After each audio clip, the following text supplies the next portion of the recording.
우리 존경하는 주상구 목사님은 제가 대학 시절에 제가 다니던 교회에 교육 전도사님으로 오셔서 저는 교사로, 우리 목사님은 교육 전도사님으로 그렇게 인연을 맺었습니다. 그때가 아마도 1980년도 정도 될 것 같은데요. 그러니까 벌써 조 목사님과 교분을 나눈 지는 45년이나 됩니다. 오랜 세월 동안 서로가 할아버지가 됐어요. 우리 조 목사님은 손주가 4명이라고 제가 알고 있습니다만은 저는 하나 부족한 3명입니다. 아들 하나, 딸 하나 둔 것은 똑같고요. 그 다음에 저희 아들, 딸은 다 주의 종이 되었습니다. 그래서 아들은 목사로, 또 사위도 목사로, 또 며느리, 또 딸은 사모로 이렇게 살아가고 있습니다. 소개받은 대로 저는 대학을 졸업하고 현대고등학교에 영어 선생으로, 압구정동에 있는 현대고등학교죠. 거기서 영어 선생으로 있다가 신학을 해서 목사가 되었고, 또 학교에서 영어도 가르치고 성경도 가르치는 교목이 되었습니다. 그렇게 생활하다가 유학을 떠나서 유학을 마치고 돌아와 가지고는 총신대학교 교수가 되었고, 그리고 지금 제가 원로 목사로 섬기고 있는 청량교회, 동대문구 제기동에 있습니다. 고려대학교 앞에 그 청량교회에 담임한 지가 23년이 돼서 작년 6월 말에 은퇴를 하고, 조기 은퇴를 하고, 그리고 이제는 원로 목사로 추대받아서 자유인이 되었습니다. 제가 유학을 한 나라는 남아프리카 공화국이어서 젊은 시절에 4년간 학위를 하기 위해서 공부했던 그곳이 너무 그리워가지고 은퇴를 한 이후에 서울 생활이 또 너무 번잡하고 복잡해서 아파트 생활을 끝내고 지금 가평에서 전원 생활을 하고 있습니다. 그래서 오늘 조 목사님 만나서 살살 꼬시고 있어요. 옆으로 좀 오시라고. 근데 아마도 시와 동산교회와 너무 멀어지는 것 같아서 제가 또 조심스럽기도 합니다. 오늘 가평촌 구석에서 생활하는 저를 불러주셔서 감사하고요. 오늘 저는 여러 목자님들, 부목자님들과 함께 교회 본질과 목자의 사명에 대해서 잠시 은혜를 나누고자 합니다. 저도 이제 목장교회를 그러니까 시도한 지가 벌써 20년이라는 세월이 흘렀네요. 근데 이제 저는 은퇴를 했지만 여전히 청량교회도 올해가 70주년인데 그 교회도 지금 목장교회를 열심히 하고 있습니다. 목자, 부목자 수련회 세미나를 제가 한 20년 동안 인도를 했으니까 저 나름대로 어떤 관점도 있고 또 소중함도 알고 있습니다. 목장교회가 든든하게 세워지기 위해서는 그 관건이 목자님들, 부목자님들 이렇게 있습니다. 목자님, 부목자님을 바로 세워 놓아야 목장이 든든하게 서기 때문이죠. 그래서 여기 오늘 오신 여러분들은 시와 동산교회를 든든하게 떠받치고 있는 기둥 같은 분들입니다. 여러분들이 없으면은 이 교회가 든든하게 세워져 가질 않아요. 모든 목장의 식구들이 여러분에게 달려 있습니다. 그런 사명감을 가지고 오늘도 함께 말씀을 나누면 좋겠습니다. 우리가 왜 목자, 부목자 이런 칭호를 가지고 목장에 속한 목원들을 우리가 잘 섬기고 또 인도해야 되는가 하는 것은 교회가 부흥하기 위해서, 교회가 성장하기 위해서 그런 것이 아닙니다. 이것은 어디까지나 교회가 교회다워지고 또 성도가 성도다워지고 또 교회가 본질을 회복하기 위한 것입니다. 그러니까 여러분들은 교회의 본질을 회복하는 일에 아주 요긴하게 쓰임받고 있다는 사실에 대한 자부심을 가져야 됩니다. 그렇다면 우리가 추구하는 교회의 본질이 무엇입니까? 첫째는 교회는 하나님이 선택하신 공동체입니다. 하나님이 선택하신 공동체, 교회를 헬라어로 에클레시아라고 하는 것을 알고 계실 겁니다. 에크와 칼레오의 합성어인데요. 에크란 말은 뭐뭐로부터, 칼레오는 불러내다 이런 뜻입니다. 그래서 세상에서 부름받은 사람들의 공동체, 세상으로부터 부름받은 사람들의 모임, 이것이 바로 교회입니다. 교회라고 하는 것은 하나님이 선택하신 공동체, 하나님의 부름받은 공동체입니다. 공동체라고 하는 것은 무엇입니까? 영어로 커뮤니티라고 하는데, 이 커뮤니티라고 하는 것의 가장 본질적인 것은 상호 의존적이라는 것입니다. 혼자 존재할 수 없다는 거죠. 상호 의존적이다. 서로가 서로에게 의존되어 있다. 구성원 상호 간에 진정한 사랑과 나눔이 있는 모임을 공동체라고 합니다. 교회 공동체는 바로 그래서 믿음의 공동체, 신앙 공동체입니다. 믿음으로 서로 나눔과 사랑과 교제를 하는 공동체가 교회라는 것이죠. 그래서 교회는 성경에 보면은 하나님의 택함 받은 백성들의 모임이 교회지만은 은유적인 표현, 영어로 메타포라고 하죠. 이 교회를 은유적으로 표현하는 것 중에 여러 개가 있어요. 그 중에 제일 중요한 것이 그리스도의 몸입니다. 교회는 그리스도의 몸이에요. 그리고 하나님의 집입니다. 그리고 하나님의 가족이에요. 이것이 교회가 성경에 규정되어 있는 은유적인 정의입니다. 교회는 그리스도의 몸이요, 하나님의 집이요, 하나님의 가족입니다. 이것이 바로 교회의 본질입니다.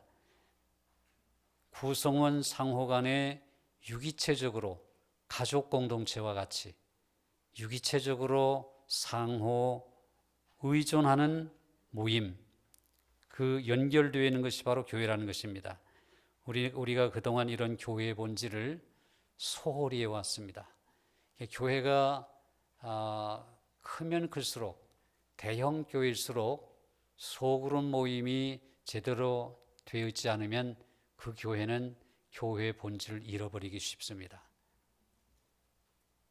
아르헨티나에서 유명하게 교회를 성장시킨 목사님이 계셨는데 200명 성도가 있을 때 부임해가지고 600명으로 성장을 시켰습니다. 그래서 그분은 교회들마다 초청을 받아가지고 교회 성장 세미나에 강사로 다니곤 했어요. 그런데 한동안 그렇게 다니다가 하루는 기도를 하는데 하나님의 책망의 소리를 들었답니다. 이놈아, 너는 지금 교회를 목양하고 있는 것이 아니라 고아원을 운영하고 있는 것이다. 그런 책망이 들리더래요. 그래서 그게 무슨 말씀이십니까? 그랬더니 너는 동네방네 다니면서 너부러져 있는 벽돌들을 모아가지고 마당에 수북에 쌓아놓고 숫자만 세고 앉아있구나. 그 벽돌들이 교회가 아니라 벽돌과 벽돌 사이에 시멘트로 잘 연결이 돼가지고 집을 지어야 그게 교회다. 그런 깨달음을 얻었다는 거예요. 그래서 그 이후부터는 교회 세미나에 다니지 아니하고 본교회에 충실하면서 어떻게 하면은 한 사람 한 사람 성도들 갖다가 시멘트를 발라가지고 이렇게 연결시키고 관계를 맺게 하고 유기체적으로 공동체를 만들 것인가, 거기에 전념하기 시작했다는 거예요. 교회는 바로 그거죠. 너는 너고 나는 나가 아니라 우리입니다. 우리예요. 그리고 우리가 마틴 부버라고 하는 사람이 쓴 책에 이히 운트 두라는, 독일어로 이히 운트 두가 이제 영어로 I and thou, thou는 you라는 말의 고어죠. I and you라는 책인데, 그 책을 보면은 사람들의 관계가 나와 너의 관계가 있고 나와 그것의 관계가 있다고 설파하고 있어요. 여러분들이 지금 이제 목자, 부목자로 여기에 모였습니다만은 목자님들, 부목자님들 사이에서도 가만히 생각해 보면은 나와 너의 관계가 맺어져 있는 분이 계신가 하면 그렇지 않은 분들도 혹 있으실지 몰라요. 쉽게 말해서 누군가 전화를 했단 말이죠. 여보세요 하면은 장로님, 권사님, 집사님, 그러면서 바로 알아들으면 나와 너의 관계가 형성되어 있는 관계입니다.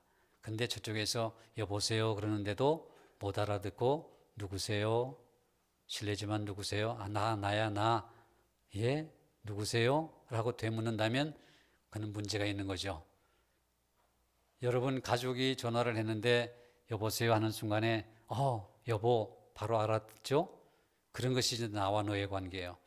교회는 바로 나와 너의 관계로 맺어진 사람들이 모여 있어야 유기체적이라는 거예요. 저쪽에서는 나야 나라고 얘기하는데 아무리 나와 나야 나라고 얘기해도 나가 누구야? 넌 도대체 누구야? 이렇게 대응을 한다면 나와 너의 관계는 아니고 나와 그것의 관계가 되는 거죠. 교회가 유기체적이라 또 신앙 공동체라고 하는 것은 바로 이와 같이 나와 너의 관계로 맺어져 있어야 되는 거예요. 그러니까 숫자가 많으면 많을수록 사실은 교회의 본질을 찾기가 너무 어려워지는 거죠. 그러니까 시와 동산교회도 대그룹의 이런 예배가 있는가 하면은 소그룹의 목장 모임을 가지게 된 것이 바로 이와 같은 공동체성을 회복하기 위한 그런 필수적인 일이라는 겁니다. 그래서 교회가 신앙 공동체로서의 본질을 회복하기 위해서는 반드시 소그룹으로 모여야 돼요. 서로 깊이 관계를 맺고 즐거워할 때 함께 즐거워하고 슬퍼할 때 함께 울 수 있는 그런 공동체를 만들어야 되는 거죠. 그러니까 목장교회라고 하는 것은 선택하는 것이 아니라 필연적인 거예요. 교회는 반드시 목장교회가 되어야 돼요. 그리고 소그룹 모임이 활성화되어야 됩니다. 이 소그룹의 생명력은 다름 아닌 목자, 부목자에게 달려 있어요. 목자, 부목자가 살아 있어야 생명력을 가져야 이 목장교회가 살아나는 거예요. 저도 23년 전, 24년 전에 청량교회에 6대 목사로 부임했을 때에 그 구역 모임으로 계속 되고 있었어요. 그런데 가만히 살펴보니까 구역이 다 죽어 있었어요. 그러니까 억지로 모이는 거예요. 모여도 일방적으로 구역장이 성경 공부해 와가지고 그걸 갖다가 선포하면 구역원들은 가만히 듣기만 하는 거예요. 이러니까 이 구역이 죽어가고 있어서 그때 부임하자마자 구역장들이 몰려와가지고 목사님 저 그만할래요. 저 못해 먹겠어요. 모이자고 해도 모이지도 않아요. 힘들어 죽겠어요. 그런 상황 가운데서 제가 도입한 것이 바로 셀교회였어요. 목장교회죠. 셀이라는 게 세포 아니에요? 세포는 바로 유기체를 이루는 가장 기본적인 단위죠. 셀이 혼자 떨어져 나가면 살아갈 수가 없어요. 단세포 생물이나 그렇지 살아갈 수 있을까? 우리 유기체는 그렇게 살 수가 없죠. 그러니까 유기체적인 교회는 교회의 본질입니다. 그래서 이 공동체로 만들기 위해서 셀교회, 목장교회는 필연적이에요. 이 본질을 찾기 위한 것이죠. 둘째, 교회는 그리스도의 몸입니다. 저는 신학교에서 교회론을 강의해요. 그러면서 그리스도의 몸 얘기를 자주자주 합니다. 무엇보다도 교회의 머리는 그리스도이시죠. 그 머리이신 그리스도께 순종하는 그런 유기적인 공동체가 바로 교회예요. 어떤 분이 이 TV 대담에 나와서 개척교회 작은 교회였는데 교회 자랑 좀 해보세요. 그랬더니 그분이 우리 교회는 가족 같은 교회예요. 이렇게 자랑을 했어요. 그랬더니 이 옆에서 이제 그 지켜보던 어떤 목사님이 가족 같은 공동체가 아니라 사실 교회는 가족이어야 됩니다. 가족 같은 공동체도 좋은 말이지만 교회는 가족이에요. 하나님의 가족입니다. 가족이라는 것이 뭐예요? 미운 사람에게 정말 마음을 한 번 더 쓰는 것이 가족 아니에요. 밉다고 해서 배척하고 밀어내는 것이 아니라 힘들어하고 어려운 사람이 있을수록 감싸 안고 더 마음을 쓰고 지금은 저희 바로 위에 형님이 72살에 소천하셨어요. 비교적 일찍 소천하셨죠. 근데 그 형님이 어린 시절에 늘 몸이 약했어요. 저처럼. 몸이 약한 형제가 그렇게 둘이 있었는데 어머님께서 자식들 중에서 그 몸 약한 형님하고 저하고에 대해서 마음을 가장 많이 쓰셨어요. 항상 그 애를 쓰시고 애끌어 하시고 없는 살림에 인삼도 사다 끓여주시고 이러면서 이제 그 약하다고, 자녀가 약하다고 그렇게 보약도 해주시고 그랬어요. 근데 형님에게 그 약을 지어주셨더니 형님이 성질을 내면서 엄마한테 막 대들었어요. 돈도 없으면서 왜 이런 걸 사오셨냐고. 막 화를 내면서 안 먹는다고 이렇게 막 이렇게 밀어내고 엄마한테 막 뭐라 그랬어요. 제가 옆에서 듣기에 너무 민망할 정도로 형님이 너무한다. 엄마가 형님 사랑해서 저렇게 해주시면 고맙다고 먹으면 되는데 형님은 형님대로 살림도 어려운데 그걸 왜 큰 돈 들여가지고 그걸 해오셨냐 이거죠. 그 어머니가 하도 속상해가지고 옆에서 쳐다보고 있는 저에게 얘딴 네가 먹으라 해가지고 제가 그거 얻어 먹었어요. 어머님이 형제들이 많은데 형제들 중에서 몸 약한 자녀들에게 가장 마음을 많이 써요. 이게 유기체죠. 그게 하나님의 가족이라는 거예요. 교회는 바로 그런 곳이죠. 힘들면 힘든 사람, 어려우면 어려운 사람, 초라하면 초라한 사람, 그런 사람들을 더 반겨주고 위해주고 세워주고 위로해주고 감싸주고 그런 곳이 바로 교회예요. 좋은 교회가 무엇입니까? 큰 교회, 대형 교회, 예배당이 크고 화려하고 무슨 행사가 많고 프로그램이 많고 그런 교회가 좋은 교회가 아니에요. 교회의 본질에 충실한 교회가 진짜 좋은 교회죠.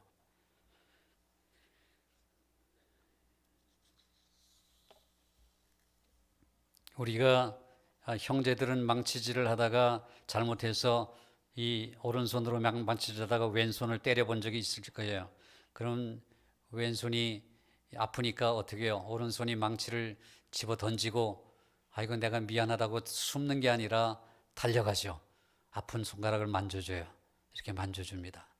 우리 자매님들은 바느질 하다가 오른손으로 바늘을 가지고 찌르다가 왼손 손가락을 찌른 적도 있을지 몰라요. 아따가 하면서 이 오른손이 부끄러워서 숨는 게 아니라 바늘을 집어던지고 바로 감싸줘요. 이게 유기체죠. 그러니까 유기체라는 것은 이것은 그냥 저절로 되는 거예요. 누가 시켜서 하는 것이 아니에요.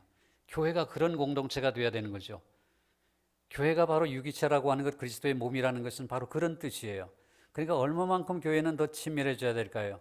여러분 사이가 얼마만큼 더 친밀해져야 될까요? 그 친밀함이 어디서 일어나느냐 하면 바로 소그룹에서 일어나요. 목장에서 일어난단 말이죠. 그러니까 2025년도에는 어떻게 하면 이렇게 친밀한 공동체를 만들 수 있을까? 여기에 관심을 가지고 여러분들이 헌신해 주셔야 됩니다. 그리고 세 번째로는 교회는 사랑의 교제가 있는 공동체예요. 교회 본질에 관한 또 다른 표현이 코이노니아죠.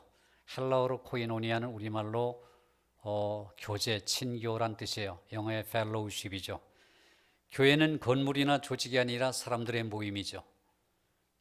주보를 보통 만들 때 이 주보의 전면에 제가 시와동산교회 최근 주보를 보지는 못했습니다만 우리 청량교회 예를 들면은 주보 전면에 예전에는 건물이 이렇게 교회 건물이 이렇게 그려져 있었어요. 근데 제가 목회를 시작하면서 교회 건물을 빼버리고 예배 실황을 실었어요. 교인들이 예배당에 꽉 차 있는 모습을 사진을 찍어가지고 실었어요. 그랬더니 장로님들이 거부하시더라고요, 처음에. 아유, 목사님, 이거 여기 이렇게 하시면은 여기 김 집사님이 내 얼굴 어디 있나 찾아보고 박 권사님이 여기 내 얼굴 어디 있나 찾아보고 이거 찾아보느라고 예배에 집중이 안 됩니다. 그렇게 해가지고 제가 그럼 슬그머니 그래요. 그러면 장로님 뜻대로 하시죠. 해가지고 철회를 했어요. 다시 또 교회 건물을 지었어요. 그러다가 이제 주보가 한 2년 쓰니까 인수한 종이가 다 떨어져서 새로 바꿔야 될 때가 됐어요. 그래서 또다시 예배 실황을 실었어요. 그랬더니 장로님들이 기가 찬 거죠. 자기 자신들이 거부했던 걸 갖다가 또다시 내밀으니까. 그런데 제가 한번 양보했더니 장로님이 양보해 주시는 거예요. 당회서기 장로님이 하시더니 목사님이 지난번에도 이렇게 말씀하셨는데 우리가 하지 말자고 해서 목사님이 그렇게 말씀해 주셨으니까 이번엔 우리가 목사님 뜻을 따릅시다 해가지고 주보 얼굴이 바뀌었어요. 교회는 사람이에요. 교회는 건물이 아니라 사람이에요. 하나님의 택함받은 백성들의 모임이잖아요. 여러분이 가 있는 곳이 교회예요. 그러니까 목장이 교회입니다. 목장이 교회예요. 가정이 교회입니다. 가정이 교회예요. 이 작은 교회들이 잘 돼야 큰 교회가 잘 되는 거예요. 작은 교회들이 건강해야 큰 교회가 건강한 거죠. 새 계명을 너희에게 주노니 서로 사랑하라. 내가 너희를 사랑하는 것 같이 너희도 서로 사랑하라. 너희가 서로 사랑하면 이로써 모든 사람이 너희가 내 제자인 줄 알리라. 우리가 예수님의 제자라는 사실을 보여주는 것, 우리가 예수님을 따르는 것, 제자란 말은 disciple이란 말도 되지만 followers예요. follower, 뒤따라가는 사람이에요. 이 예수님을 뒤따라가는 사람, 우리가 예수님을 쫓아가는 사람이라는 표시가 무엇이냐면은 서로 사랑하는 거예요. 서로 사랑하는 것. 그래서 목장 안에서 사랑이 부족한 면이 있으면은 새해에는 내가 더 사랑해 줘야 되겠다. 내가 작년에는 더 사랑하지 못했는데 아무개 집사를 내가 더 사랑해 줘야 되겠다. 아무개 권사님을 내가 더 사랑해 줘야 되겠다. 아무개 우리 형제를, 아무개 자매를 내가 더 사랑해 줘야 되겠다. 이런 마음을 갖는 것이 바로 교회의 본질을 회복하는 것이죠. 예수님께서는 어떤 사랑을 우리에게 보여주셨느냐? 우리가 아직 죄인 되었을 때에, 로마서 5장 8절이죠. 우리가 아직 죄인 되었을 때 우리를 위하여 십자가를 지심으로 하나님께서 우리를 사랑하신다는 사실을 그리스도께서 몸소 보여주셨어요. 우리가 의인 되었을 때가 아니라 여전히 죄 가운데 있을 때, 여전히 죄인이었을 때. 그러니까 우리의 사랑이 어떠해야 되느냐 하면은 상대방이 나에게 잘할 때만이 아니라 상대방이 나에게 좀 잘못할 때에도, 더 나아가서 해코지 할 때에도, 악한 마음을 가질 때에도, 그게 예수님께서 우리를 사랑하신 모범이에요. 우리가 아직 죄인 되었을 때 하나님을 거역하고 진리 가운데 행하지 않고 거짓 가운데 행하고 불의 가운데 행하고 그런 죄를 지었음에도 불구하고 여전히 우리를 사랑하신 거죠. 우리를 위하여 대속물이 되시기까지 사랑하셨잖아요. 예수님의 사랑, 이것이 우리 목장 안에서 이루어져야 되는 겁니다. 교회 안에서도 이루어져야 되고, 교회의 본질은 이런 사랑의 공동체를 이루는 것입니다. 이 교회가 교회의 본질을 회복하기 위한 것은 바로 우리가 선택할 요소가 아니라 필연적으로 행해야 될 요소라는 사실이에요. 그러면 왜 목장교회 하는가? 두 날개를 가진 교회. 그런 말씀 많이 들어보셨죠? 교회는 two wings, right wing과 left wing을 가지고 있다. 오른쪽 날개하고 왼쪽 날개가 있다. 근데 제가 목회를 해보니까요, 저희 교회는 제가 20년 이상 목회를 하는 동안에 제자 훈련도 해봤고요. 그리고 목장교회도 도입해봤어요. 근데 제자 훈련을 해보니까 어떤 점이 좀 아쉬웠느냐 하면, 제자 훈련에서 이제 순장을 세우잖아요. 우리 목장교회 얘기로 말하면 목자를 세운단 말이죠. 목자를 세워가지고 인도를 하는데, 목원들이 이제 그룹핑을 해서 이렇게 모임을 갖게 하면은 그분들이 제자 훈련에서 내주는 과제물을 다 못 해오는 거예요. 연세 많으신 분들이, 저희 교회도 연세가 많으신 분들이 많은데 그분들이 성경 암송도 못 해오셔요. 그리고 책 읽고 나서 독후감 발표하라 그래도 못 하셔요. 그러니까 제자 훈련하기에는 조금 지적으로 조금 이렇게 뒷받침이 되지 않으면 제자 훈련하기가 힘들다는 사실을 깨닫게 됐어요. 근데 셀교회, 이 목장교회를 해보니까요, 목장교회는 지성이 필요 없어요. 이렇게 레포트 써내는 것도 없고 성경 암송하는 것도 용서가 돼요. 꼭 해야 되는 것도 아니잖아요. 그리고 나눔만 잘하면 돼요. 나눔만 잘하면 돼. 내가 지난주에 목사님께 이런 설교를 들었는데 그 설교 말씀 속에서 이런 데가 은혜가 됐다. 그런 내 얘기만 잘하면 되는 거예요. 그리고 정직하면 되는 거예요. 숨기지 아니하고 가정의 부끄러움도 내놓고 기도 제목도 내놓고 날 위해서 기도해 달라고 얘기해 주고 그렇게 하면 되는 거예요. 그러니까 이 목장교회는 감성 터치가 되고, 그리고 제자 훈련은 지성이 터치가 되는 거예요. 그래서 저는 두 날개가 원래 두 날개로 비상하는 교회라고 할 때 두 날개는 하나는 대그룹의 날개고 하나는 소그룹의 날개거든요. 대그룹이라고 하는 것은 주일날 드리는 여러분 오전 예배, 이런 것이 대그룹이에요. 청년부는 청년들이 모여서 드리는 청년부 예배, 이게 대그룹이에요. 그런데 셀 모임, 순 모임, 목장 모임을 갖잖아요. 이 구역 모임 이런 거 갖잖아요. 이것이 소그룹이란 말이죠. 이 소그룹이 살아야 대그룹도 살아요. 대그룹만 있어가지고는 날개가 하나만 해가지고는 날갯짓을 하면은 날지를 못하잖아요. 교회가 비상을 하려면 두 그룹이 두 날개가 다 날갯짓을 해야 되는데 하나는 대그룹의 날개, 하나는 소그룹의 날개예요. 그런데 또 하나의 두 날개가 있다고 한다면 하나는 제자 훈련과 하나는 목장교회인 것 같아요. 왜냐하면 교회 안에는 지성적인 것을 좋아하시는 분들도 계시고 또 감성적인 것을 좋아하시는 분도 계세요. 그게 꼭 뭐 배움의 그런 문제가 아니라 성향이 그런 거예요. 사람들의 성향이.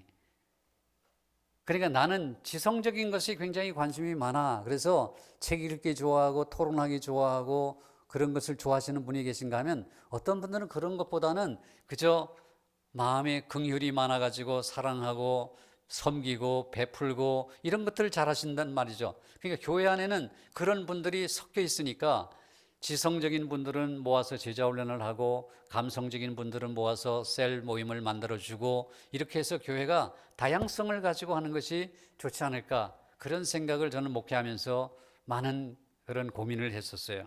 그래서 제자 훈련도 하고 셀 모임도 하고 그렇게 두 가지를 다 했죠. 이 두 날개 중에서 중요한 것은 역시 이 소그룹이에요. 대그룹의 예배는 담임 목사님께서 주도하시죠.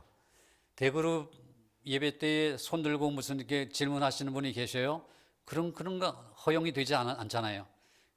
하나님의 말씀을 대언하시는 목사님이 잘 기도하고 준비한 말씀을 선포하면 그 선포되는 말씀을 받고 우리가 은혜를 받는 거예요. 그리고 함께 공동체 기도를 하고 함께 예배 순서를 진행하고 거기에 동참하고. 그런데 소그룹에서는 그렇지 않죠. 나눔이 있잖아요. 속 얘기를 털어놓잖아요. 궁금한 것을 질문하잖아요. 기도의 제목을 내놓잖아요. 그러니까 이 소그룹이 든든하게 세워져야 사실은 유기체적인 공동체가 만들어져 가는 거죠. 그래서 목장교회라고 하는 것에서 목자의 역할이 그만큼 중요하다는 사실이에요. 목장 가족 예배라고 하는 것이 있는데요. 이 소그룹에 임재하시는 하나님의 친밀하심과 능력을 경험하는 곳이 바로 목장 가족 예배예요. 우리가 저희 여기 시와 동산교회는 어떻게 순서를 진행하는지 모르지만은 저희 교회에서는 목장 모임을 가질 때 4W의 순서를 가져요. 그래서 처음에는 웰컴, 환영이죠, 환영. 그래서 이제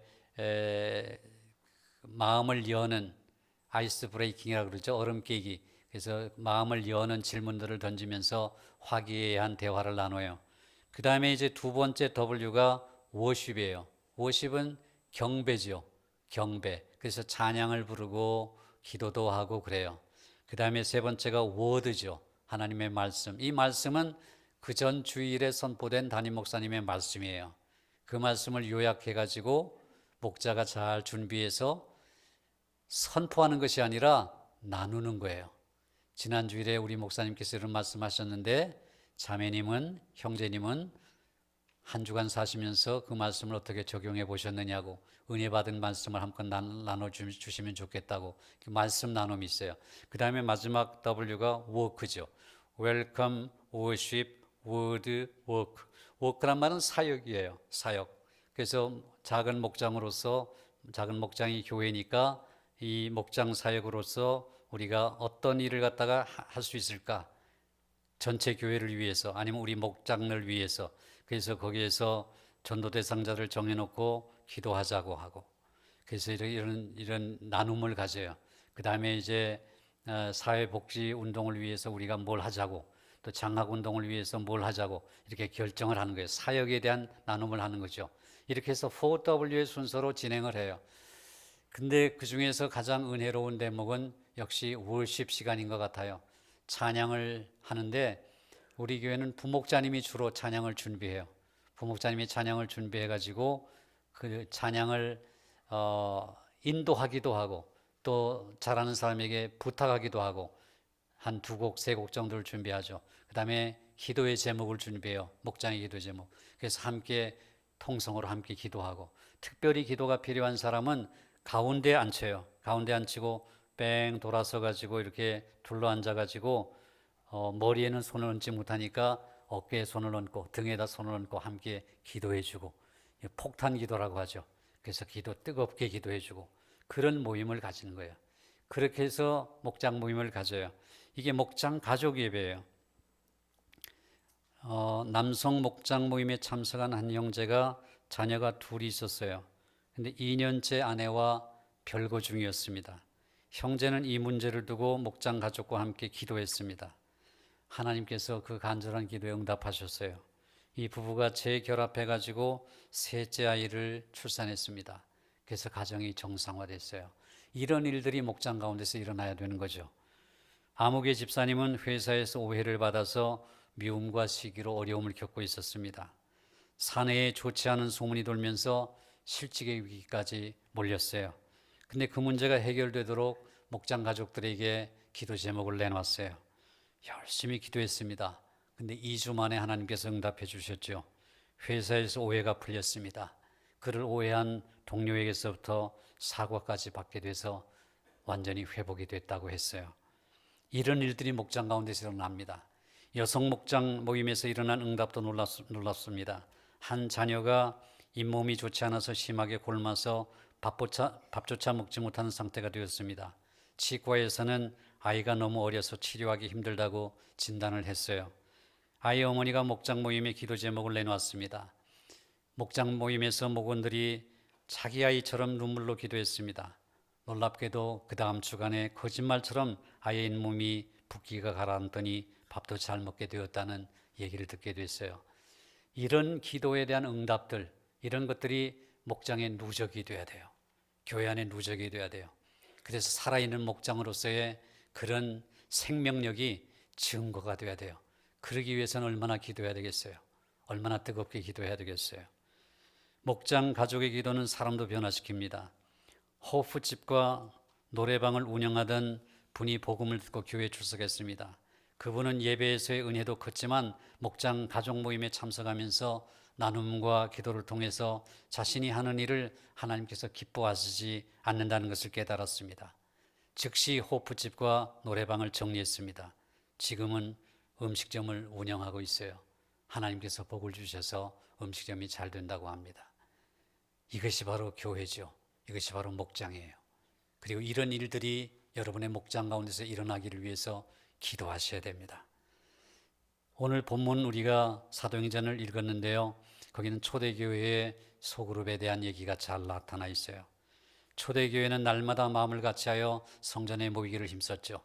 성전에 모이는 것은 대그룹의 모임이에요. 주로 공중예배죠. 근데 여기서 머물지 않았잖아요. 집에서 떡을 뗐다 그랬어요. 집에서 각 가정에서 모이는 거예요. 그리스도의 공동체를 이루어갔습니다. 이게 바로 소그룹 예배의 전형입니다. 성경적인 근거예요. 대그룹 예배와 소그룹 예배는 마치 옷감의 시줄과 날줄 같습니다. 서로 보완하고 지탱해줘요. 어느 하나가 어느 하나보다 더 중요하지 않아요. 다 중요한 것입니다. 두 날개가 건강해야 교회가 건강해집니다. 초대교회는 이렇게 시작됐어요. 대그룹과 소그룹으로. 현대 교회가 본받아야 할 모델이자 이상형입니다. 이런 성경적 배경을 갖고 있는 목장 가족 예배가 바로 역동적인 교회가 되는 거예요. 하나님의 다양한 은혜를 경험할 수 있기 때문입니다. 목장 가족 예배는 말 그대로 가족 예배입니다. 가족이에요. 식구입니다. 밥을 함께 나누는 입들이에요.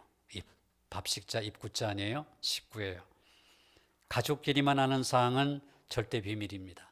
목장 내에서 서로 나눈 이야기는 철저히 비밀을 보장합니다. 그래야 속마음을 털어놓게 돼요. 속의 얘기를 끄집어내게 되죠. 목장 가족 예배는 남편이나 아내, 친구에서 말할 수 없는 이야기들도 서로 나누는 공동체입니다. 이를 통해서 상처가 회복되고 치유되는 거예요. 나만 아프다고 생각했는데 사실은 나보다 더 아픈 사람이 있거든요. 내가 부끄럽다고 생각했는데 더 부끄러운 일들을 고백하는 사람들이 있거든요. 그러면서 서로가 하나가 되는 거예요. 서로가 진심으로 그를 위해서 기도해 줄 수 있는 거죠. 하나님의 임재를 통해서 자연스럽게 마음이 열리게 되는데 그 일은 성령께서 하시죠. 성령께서 긍휼히 여겨 주시라고 기도를 하셔야 됩니다. 워십 시간에. 목장 가족 예배의 중심은 목장의 목자가 아니라 예수 그리스도셔요. 그래서 목장 모임할 때 흔히 이런 말들 하죠. 방석 하나는 비워두라. 의자 하나는 비워두라. 그것은 바로 예수님께서 와 계신다. 그런 얘기를 하시죠.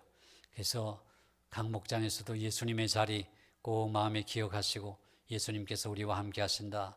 이 가족의 주인은 바로 예수님이시다. 이렇게 상징적으로 표시를 하는 것도 좋으리라고 생각이 돼요. 기도 응답의 응답과 영적 성장인데요. 한 목장의 목자는 이렇게 자신의 목장을 자랑합니다. 목장 가족 구성원들은 목장 예배에서 함께 기도하면서 하면 반드시 응답받는다고 기대합니다. 그래서 모두들 기도 제목 내기에 바빠요. 그곳에 주님이 함께 계셔서 기도 제목을 들으시고 일하신다는 믿음이 있어요. 그러므로 목장 가족 예배에 있어서 기도는 100% 응답을 받는 곳입니다. 바로 이렇게 고백이 돼야 되는 거죠. 그러니까 목장 예배에 참석해서 함께 기도하면 반드시 응답되는구나. 이런 경험이 있게, 그렇게 경험이 있도록 해달라고 하나님께 긍휼을 빌어야 돼요. 자비를 베풀어 달라고, 은혜를 달라고 빌어야 됩니다. 기도하셔야 됩니다. 그래서 한두 번, 두 번 그런 경험들이 쌓이게 되면은 목장이 살아나는 거예요. 교회가 살아나게 되는 것입니다. 목장 가족 예배에 있어서 기도는 100% 기도 응답을 받는다. 이런 확신을 가질 수 있도록 목자님들, 부목자님들께서 더 뜨겁게 기도하시고 헌신해 주시기를 바랍니다. 목장 가족 모임을 통해서는 영적 성장도 빨라요. 대그룹 예배에서는 어색해하던 분들이 목장 가족 모임에 참여하게 되면 친밀해지니까 더 가까워지게 됩니다. 교회와 더 밀접한 관련을 맺게 되는 거죠. 영적 자녀들이 미성숙합니다마는 영적 아비의 돌봄을 받고 성장을 하면 그들이 또 일꾼이 되는 거예요.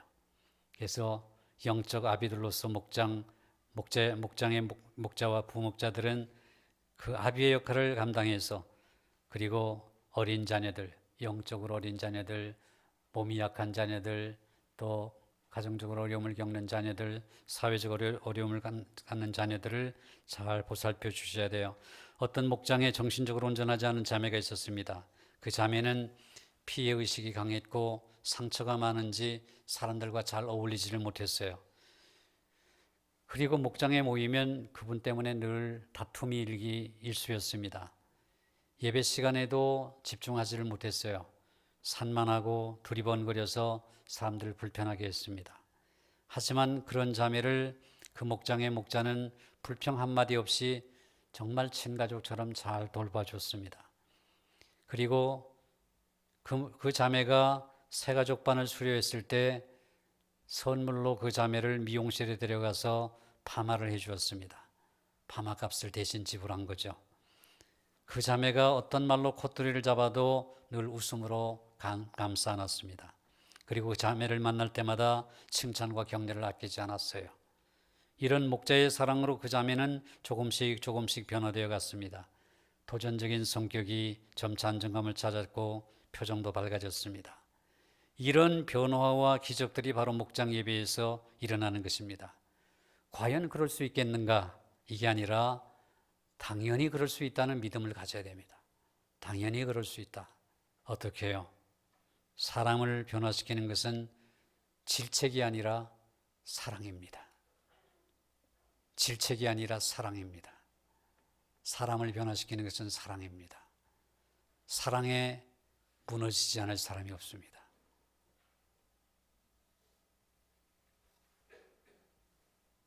헌신적이고 모범적인 목자입니다. 어떤 목장의 목자는 1년 동안 4개의 목장을 번식시켰습니다.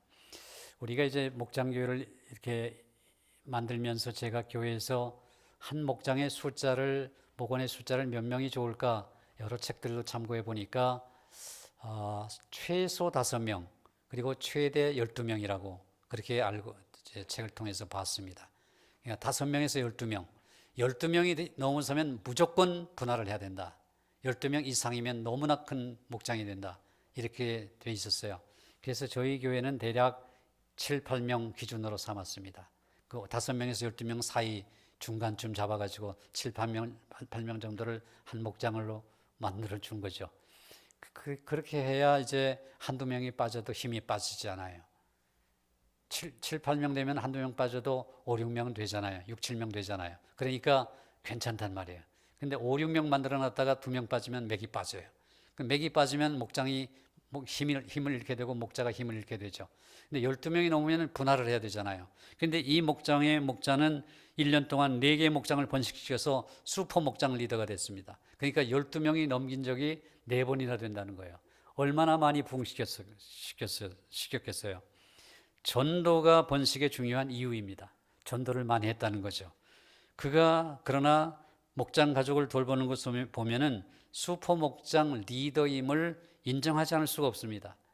그 목자는 목장 가족들에게 거의 매일 문자를 보냅니다. 큐티를 통해 받은 은혜를 나누거나 주님의 이름으로 사랑한다는 문자를 보내는 것입니다. 그래서인지 그 목자가 인도하는 목장은 일주일에 한 번을 모이는 게 아니라 무려 서너 번을 만나가지고 식사와 교제를 나눕니다. 그리고 한 달에 한 번은 운동을 하며 스트레스를 푸는 그런 여유도 갖습니다. 강요하는 것이 아니라 모이는 것이 즐겁기 때문입니다. 행복하기 때문이에요. 왜? 서로 사랑하니까. 며칠 안 보면 견딜 수 없어 보고 싶어 합니다. 사랑하는 사람끼리는 아무리 봐도 질리지 않고 보고 싶기 때문입니다. 사랑으로 풍성한 목장이 바로 슈퍼 목장이 되는 것입니다. 그러면 숫자가 늘게 되죠. 늘게 되면 2개로 나누어지게 되고 부목자님이 다시 목자가 돼서 새로운 목장을 맡고 또 목원 중에서 또 부목자를 세워서 차기 리더를 또 삼는 것입니다. 무려 44년 동안 단 한 번도 교회 문턱을 밟아본 적이 없는 한 형제가 전도를 받고 교회에 나왔습니다. 딱 한 번만 교회에 와달라는 간곡한 부탁을 차마 거절할 수 없어서 첫 발을 내디딘 것입니다. 그런데 그 한 번의 발걸음이 인생을 완전히 바꾸어 놓았습니다. 로바다 야키 술집을 운영하며 365일 술에 찌들어 살던 사람이 술을 완전히 끊게 되었습니다. 술과 밤샘 동무를 하느라 자정 이전에는 생전 집에 들어가 본 적이 없던 그가 이제는 해가 지면 귀가하는 성실한 가장이 되었습니다.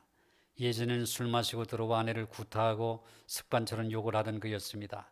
그러나 지금은 변화되어서 온 가족이 열심히 신앙생활을 하고 있습니다. 형제의 아내는 하나님을 만난 남편 덕택에 평생 처음으로 넘치는 사랑을 받고 있다며 행복하다고 간증했습니다. 목장의 목자와 목원들의 기도와 관심과 사랑은 어떤 얼어붙은 마음도 주님의 사랑으로 녹여서 사람의 변화를 가져옵니다. 기적 중의 기적은 바로 사람의 이런 변화입니다. 이런 기적의 현장이 바로 우리의 목장입니다. 이런 목장이에요. 이 목장과 교회 안에서 이런 일들이 벌어지고 있는 것입니다. 이제 크게 주제를 바꿔서 목자의 사명 얘기를 조금 하겠습니다. 먼저는 소명입니다. 에베소서 4장 1절에 보면 그러므로 주 안에서 갇힌 내가 너희를 권하노니 너희가 부르심을 입은 부름에 합당하게 행하라 하는 말씀이 있습니다. 하나님은 사람을 부르셔서 그분의 뜻을 이루는 도구로 사용하십니다. 부르심을 입은 부름에 합당하게 행하라. 여러분은 목자로 부름을 받았죠? 또 부목자로 부름을 받았습니다. 그렇다면 그 부름에 합당하게 소명의식을 가져야 됩니다. 부름이라고 하는 게 소명 아닙니까? 콜링입니다. 하나님께서 위에서 부르셨습니다. 너는 나의 목자다. 내가 목자로 임명한다. 부목자로 임명한다. 하나님이 불러주셨습니다.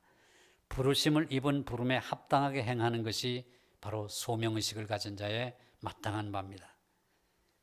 그래서 소명을 살펴보면 나는 영혼을 전도하는 구령자로서의 부르심에 순종하는가?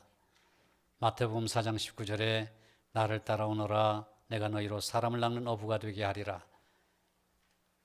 무엇보다도 목자의 사명 또 목장의 공동 사명은 전도하는 것입니다. 그리고 불신 가족을 위해서 눈물로 기도하는 것입니다. 목원 중에 안 믿는 가족이 있을 거예요. 남편이 안 믿습니다. 자녀가 안 믿습니다. 기도해 주세요. 그런 가족이 분명히 있을 거예요. 끊임없이 기도하셔야 됩니다. 응답 받을 때까지 기도하셔야 됩니다. 제가 목회하면서 누린 기쁨 중에 가장 큰 기쁨은 바로 그런 것입니다. 정말 오랫동안 남편을 두고 눈물로 기도하는 가정들이 열매 맺는 모습을 볼 때에 목회자의 눈에는 눈물이 흐릅니다. 하나님 은혜를 감사하게 됩니다. 그것만큼 목회의 보람을 느낀 적이 없습니다.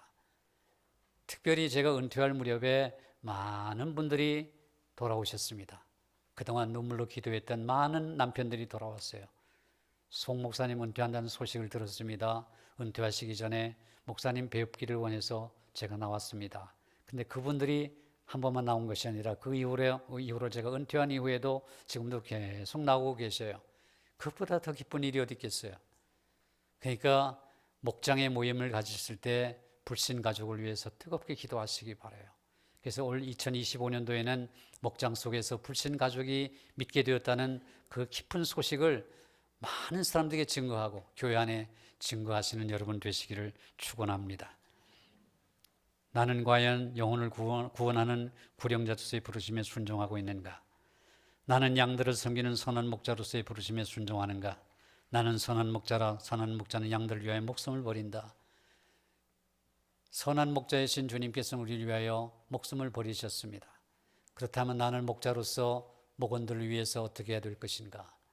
목숨을 버리지는 못할 망정 내가 사소한 일에 기분 상한다고 또 마음이 불편하다고 내가 사명 감당하지 못한 적은 없는가?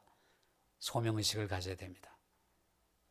위에서 부르신 부르심에 합당해서 목자로서의 사명, 양들을 위하여 목숨을 버리기까지 사랑하는 섬기는 그 사명을 다시금 되살려야 되는 것입니다. 나는 교회를 세우는 일꾼으로서 부르심에 순종하는가? 내가 이제 너희를 위하여 받는 괴로움을 기뻐하고 그리스도의 남은 고난을 그의 몸된 교회를 위하여 내 육체에 채우노라. 너희를 위하여 받는 괴로움을 기뻐한다. 목원들 때문에 생기는 어려움과 괴로움, 그 사명 감당하느라고 내가 희생해야 되고 내가 손해봐야 하고 내가 내놓아야 하고 내가 물질을 내놓아야 하고 헌신해야 되는 그 모든 일을 오히려 내가 기뻐할 수 있는가? 그리고 교회를 위해서 그 괴로움을 내 육체에 채울 수 있는가? 이런 점들을 우리가 돌아봐야 됩니다. 여러분은 하나님의 부르심에 대한 소명을 확신하고 있습니까? 여러분 어떻게 반응하고 있습니까?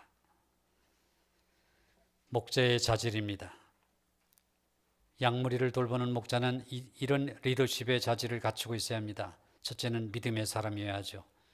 온 무리가 이 말을 기뻐하여 믿음과 성령이 충만한 사람 스데반, 빌립, 프로고로, 니가노로, 디몬, 바메나, 니골라 7 집사를 세우지 않았습니까?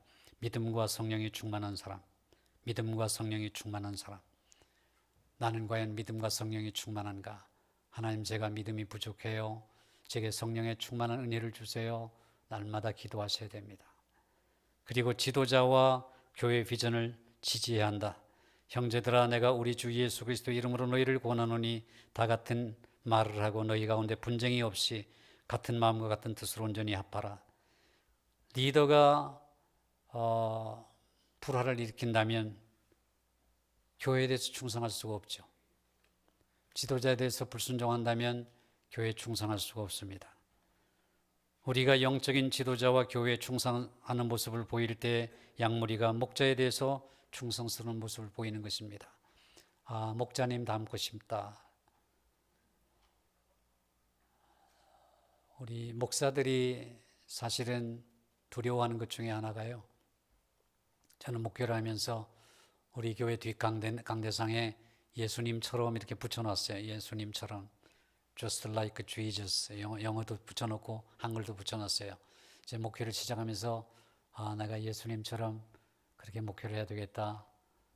제가 교수가 되려고 공부했던 사람인데 하나님께서 이 부족한 사람을 청량교회를 담임하는 목회자로 불렀는데 나는 어떻게 목회를 할 수 있을까? 부목사 경험도 제대로 없는 사람이 담임 목사가 됐으니까 얼마나 내가 부족했겠어요. 그래서 제가 기도하면서 주님, 제가 어떻게 목회를 하면 좋아요?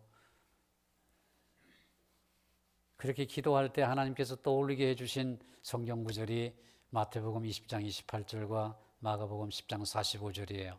그 두 구절은 같은 구절입니다. 인자가 온 것은 섬김을 받으려 함이 아니라 도리어 섬기려 하고 많은 사람을 위하여 자기 목숨을 대속물로 주려 함이니라. 그 구절이에요. 주님께서 섬김을 받으려 함이 아니라 도리어 섬기려 하고, 섬김을 받으셔야 되는데 도리어 섬기셨구나. 어떻게 섬기셨느냐? 자기 목숨을 대속물로 주시기까지 섬기셨구나. 나도 예수님처럼 섬기는 목회를 해야 되겠다. 그렇게 마음을 먹고 부족하지만 예수님처럼이란 표를 지었어요. 그 표를 볼 때마다 저는 머리가 숙여지는 거죠. 그리고 우리 교회에 처음 오시는 분들이 그 표를 보고 은혜를 받는다고 해요. 예수님처럼. 목자는 섬기는 사람입니다. 섬기는 사람이에요. 그래서 교회에 충성을 다해요. 섬기는 일에 앞장을 서는 거예요. 그러면 목원들이 따라가요. 아, 우리 목장의 목자님은 정말 섬김을 잘하시는구나. 본받고 싶다. 배우고 싶다. 그래서 고린도전서 11장 1절을 보면 사도 바울이 고린도 교회 성도들에게 내가 그리스도를 본받는 자 된 것처럼 너희는 나를 본받는 자가 되라 그러잖아요. 우리 목사들이 가장 두려운 부분이 그거예요. 내가 사도 바울처럼 내가 그리스도를 본받는 것처럼 여러분도 저를 본받으십시오. 이렇게 말할 수 있어야 되는데 저는 부족해요. 그래서 제가 예수님처럼이라는 표를 지은 거죠. 조금이라도 더 그렇게 예수님 닮고 싶어서 내가 그리스도를 본받는 자 된 것처럼 여러분도 저를 본받으십시오. 이렇게 말할 수 있어야 되는데 목자들도 그런 마음을 가질 거예요. 부족한데 내가 어떻게 목자를 할 수 있을까? 그럴 때마다 이 구절을 생각해요. 예수님처럼 내가 부족하지만 예수님 닮아가기를 원한다. 마음을 가지고 그렇게 행하시면 자연스럽게 섬기는 사람이 돼요. 그리고 예수님 닮게 돼요. 온유한 마음 갖게 되고 목원들의 존경을 받게 되는 거죠. 그 다음에 열정적인 사람이어야 돼요.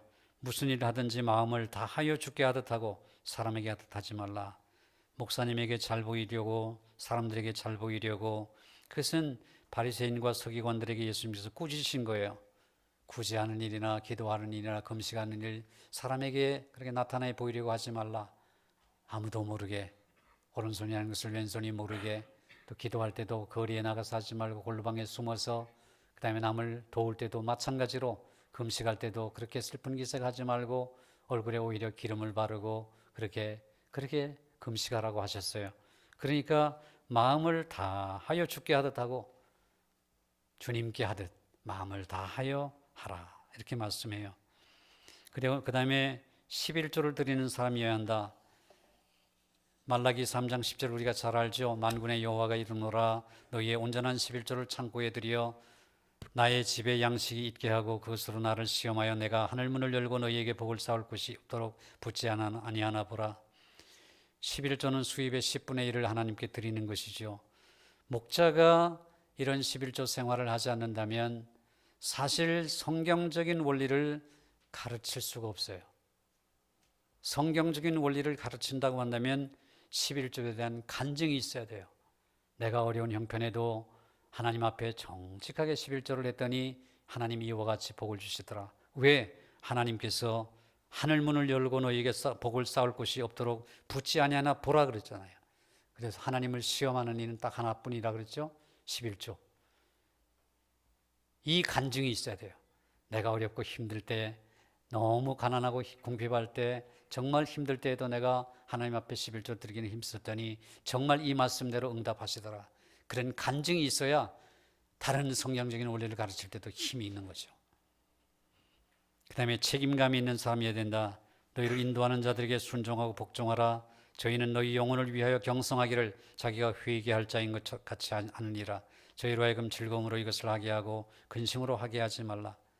그렇지 않으면 너희에게 유익이 없느니라. 목자는 하나님이 맡기신 양무리가 영적인 생활을 할 수 있도록 책임감을 가지고 사역해야 됩니다. 우리 목사들이 하는 일이 이거예요. 성도들의 영혼을 위하여 경성하기를 내가 회개할 자인 것 같이 한다. 하나님 앞에서 내가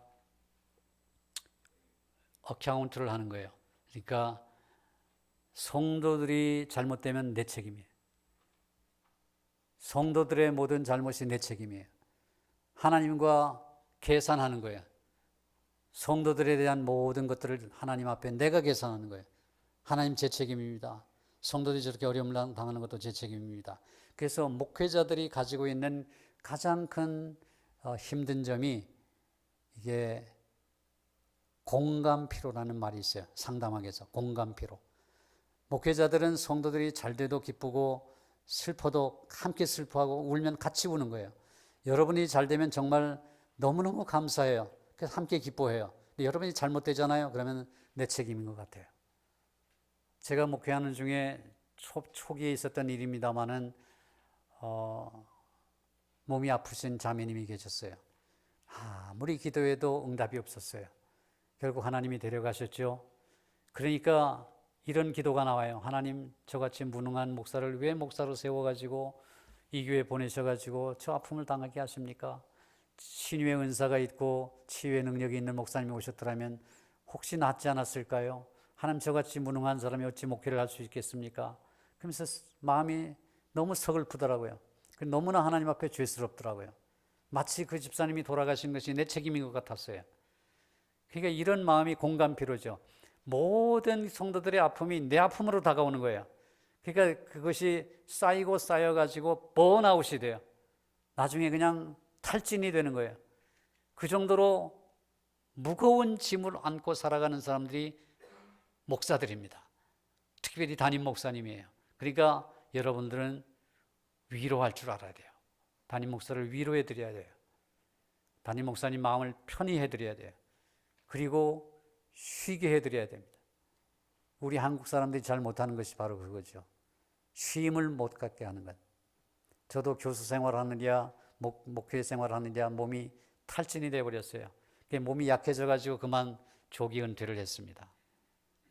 하나님께서 지금 긍휼을 주셔서 조금씩 좋아지고 있어요. 종의 마음을 가져야 된다. 너희 안에 이 마음을 품으라. 곧 그리스도 예수의 마음이니 그는 근본 하나님의 본체시나 하나님과 동등됨을 취할 것을 여기지 아니하시고 오히려 자기를 비어 종의 형체를 가져 사람들과 같이 되었고, 목자는 종의 마음을 가지고 있는 자입니다. 예수님께서 종이 되셨죠. 내가 주와 선생이 되어 너희의 발을 씻어 주었으니 너희도 가서 이와 같이 행하게 하려 하여 내가 본을 보였다. 주님이 요한복음 13장에서 말씀하셨죠. 주와 선생이 되어, 주는 종에게 발을 씻음 받아야 되죠. 선생은 제자들에게 발을 씻음 받아야 됩니다. 그러니까 종이 주의 발을 씻어 줘야 되고 제자가 선생의 발을 씻어 줘야 되는데, 거꾸로 예수님은 주가 종의 발을 씻어 주었고 선생이 제자들의 발을 씻어 주었습니다. 그래서 인자가 오는 것은 섬김을 받으려 함이 아니라 도리어 섬기려 하고, 섬김을 받는 것이 마땅하지만 오히려 반대로 섬기셨다. 기득권을 포기하는 거죠. 이것이 우리의 본입니다. 예수님처럼 우리의 본이에요. 목자의 의무는 기도할 책임이 있습니다. 에스겔서 22장 30절에 이 땅을 위하여 성을 쌓으며 성 무너진 데를 막아서서 나로 멸하지 못하게 할 사람을 내가 그 가운데 찾다가 얻지 못한 거로, 하나님께서는 구원받은 자들과 구원받지 못한 자들 사이에 우리를 중보자로 세우기를 원해요. 그래서 목장의 식구들 중에 믿지 않는 가족을 위해서 중보자가 되어야 됩니다. 중재기도자가 되어야 돼요. 하나님, 제발 저를 봐서라도 저 불쌍한 영혼을 구원해달라고. 에스겔 선지자가 보았던 그 환상처럼 말이죠. 막아서 가지고 주님, 안 됩니다. 저 성을 멸하시려면 저를 멸하십시오. 저를 먼저 멸하시고 저 성을 멸하십시오. 저를 불쌍히 여기신다면 저 성도 불쌍히 여겨주십시오. 이게 바로 믿지 않는 자와 믿는 자 사이에 서서 우리가 중보자 역할을 해야 된다는 거예요.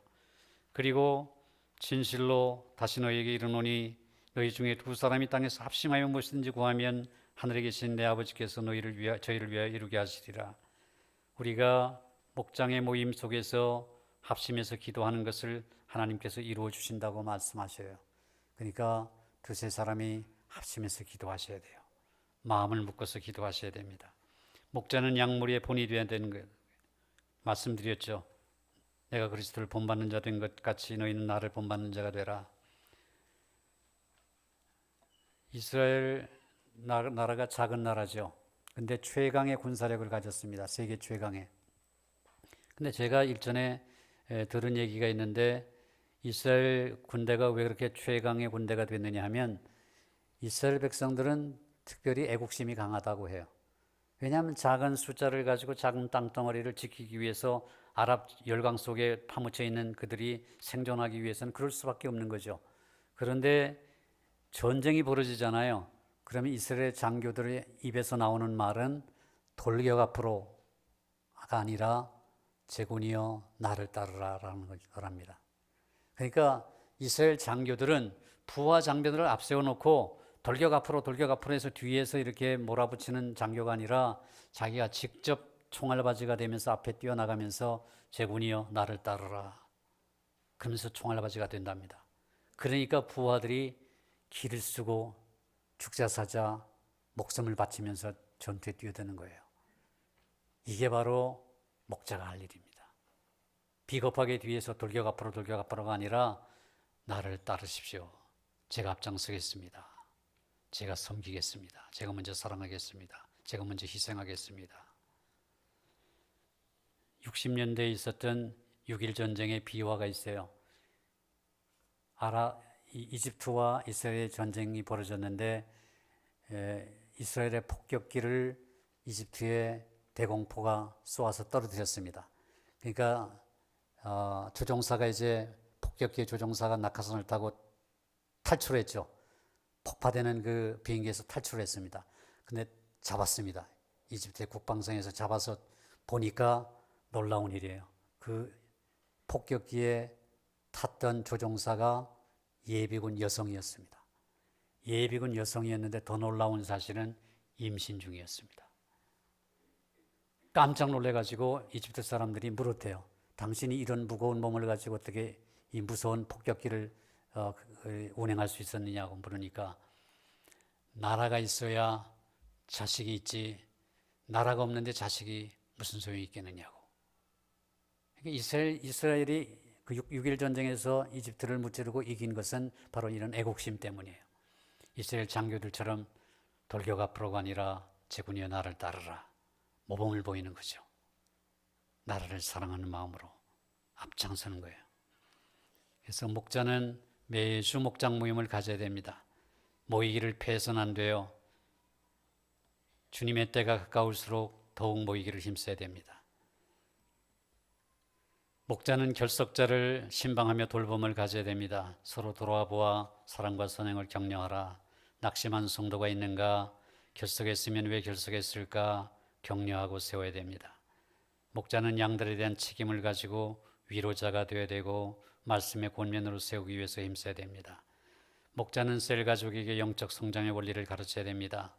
오직 사랑 안에서 참된 것을 하여 범사에 그에게까지 자랄지라. 그는 머리니 곧 그리스도라. 우리도 부족하지만 영적 성장을 도와줘야 돼요. 학습을 받게 해야 됩니다. 그리고 학습받은 지 6개월 지나면 세례를 받게 해야 돼요. 세례를 받은 다음에는 집사직분을 받기까지 보살펴줘야 됩니다. 그리고 새가족반을 이수할 수 있도록 책임을 져야 돼요. 끝까지 돌봐줘야 됩니다. 새가족반을 이수하면 아까처럼 미장원에 데리고 가서 파마도 해주고 이렇게 축하를 해줘야 됩니다. 격려를 해줘야 돼요. 그 다음에 이제 세례를 받게 되면 직분자가 될 때까지 직분자가 돼서 목장 속에서 자라나서 또 부목자가 되고 목자가 될 때까지 끝까지 보살펴 줘야 됩니다.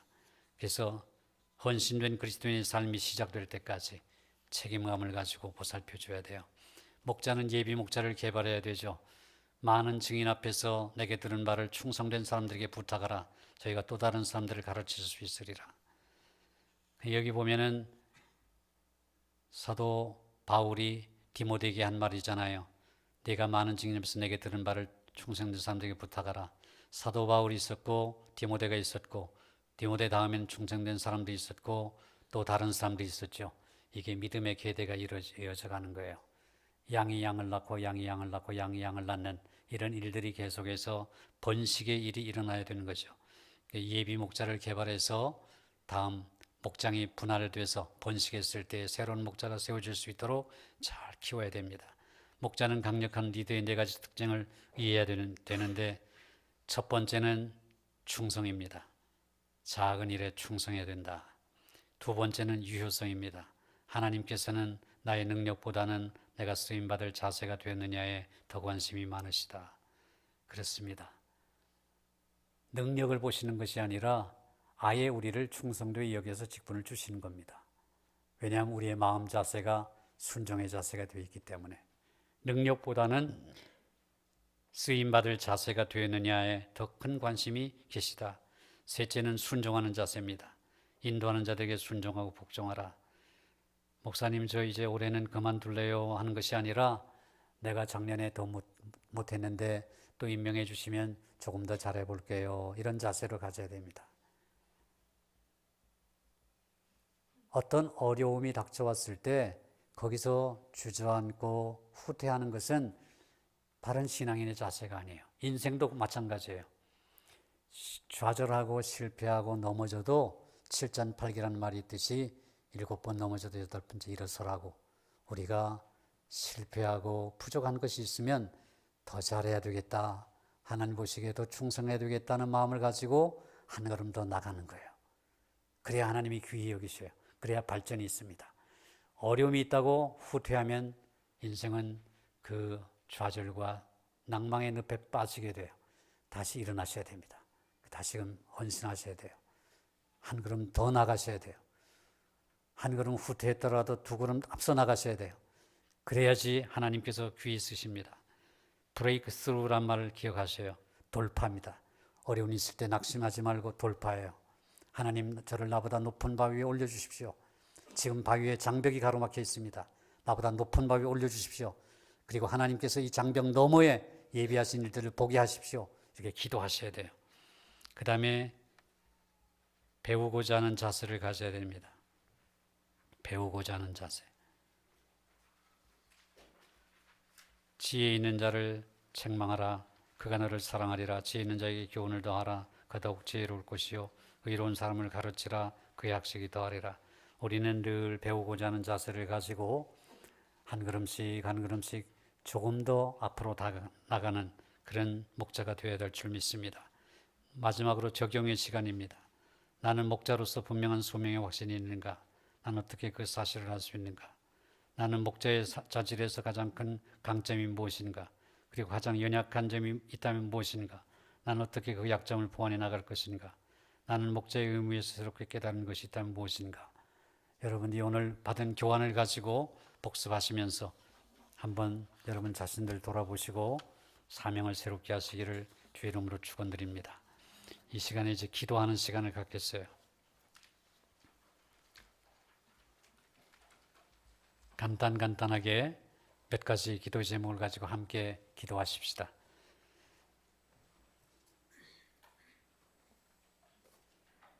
서로 깊이 있는 관계를 맺고 즐거워하는 자들로 함께 즐거워하고 슬퍼하는 자들로 함께 슬퍼하는 진정한 유기체적인 공동체가 되기 위하여 목장교회는 선택적인 것이 아니라 필연적인 것이라고 했습니다. 주님, 우리 교회가 교회의 본질인 신앙 공동체를 꼭 회복하게 하여 주시옵소서. 교회가 그리스도의 몸이라는 것은 교회의 구성원들이 상호 유기적인 관계를 지닌다는 말인 줄 압니다. 이것은 한 구성원의 아픔과 고통, 기쁨과 즐거움이 곧 다른 구성원에게 연결되어 있고 구성원 서로가 서로의 생존을 위해 결정적으로 기여한다는 것을 의미하는 줄 압니다.